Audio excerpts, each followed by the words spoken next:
Good evening, everyone. My name is Edward Storch, and I'm here today to talk about something that is out to harm you. Something that does not care whether you are weak, strong, old, young, male, or female. Something that could be surrounding you at this very moment, ready to attack. What could that be, you're wondering? It's what is called the respiratory syncytial virus, otherwise known as RSV. I've spent several hours discussing and talking about RSV with doctors and nurses and conducting research, and my goal today is to show you how we can reduce the number of children that are hospitalized each year due to RSV. I will do this by telling you what RSV is, what it does, how it's spread, precautions you can take against it, and any kind of medical assistance that may be required if the infection is severe enough. So the first place we'll start with is, what is RSV? Well, RSV is a germ that is the most responsible for causing respiratory infection. It attacks you in two ways. First, it inflames your airways, making it difficult to breathe. Then it fills them in with mucus, making it even more difficult to breathe. It's also been known to cause multiple other types of illnesses, such as bronchiolitis, ear infections, pneumonia, and it's even been known to create a greater risk of developing asthma in young children should they contract RSV at a young enough age. And unfortunately, most children contract RSV by the age of 2, so it's very important to understand what RSV is. Now that we kind of understand what RSV is, we're going to talk about how it's spread.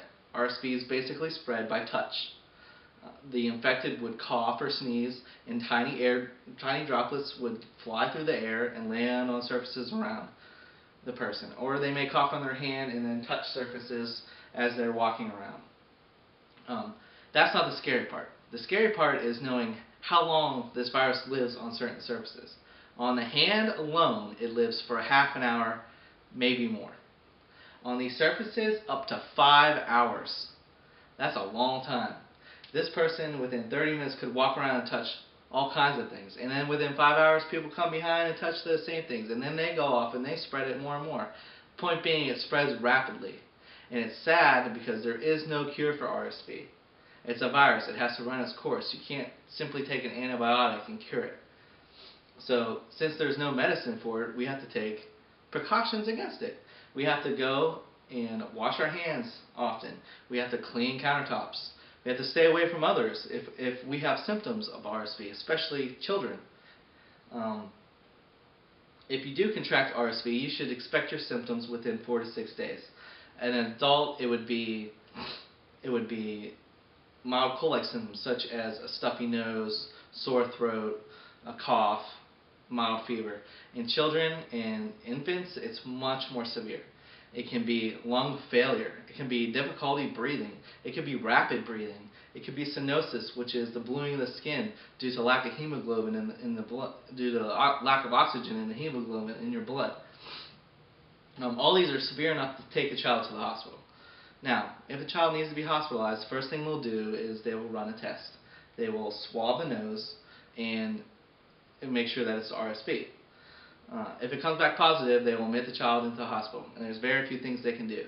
The only stuff they will do is they'll put the child on oxygen, humidify the room, insert an IV, get fluids going, and monitor. And that's all they can do, and just monitor until the virus runs its course. This is why it's so important to understand what RSV is. I came here today, and my goal was to teach you how we can reduce the number of children that are hospitalized each year due to RSV. We have done that through explaining what RSV is, what RSV does, the precautions you can take against it, how it spreads, and once you're hospitalized, the medical assistance that can be administered. There is one thing I would like for you to do for me today, though, and that is to take all of this as you walk out the door and pay attention to everything that you touch, everybody you come in contact with. Pay attention to how often you touch your face afterwards. Pay attention to how much you wash your hands so you can see how quickly this virus can spread. And instead of going and spreading the virus, I would like you to go and spread all this knowledge to everyone else so that we can help reduce the chance of RSV spreading and affecting children, because we don't want those poor children to be hospitalized because there's not much that can be done for them. So thank you so much for your time. I hope you enjoyed it. I hope you learned something, and have a great day.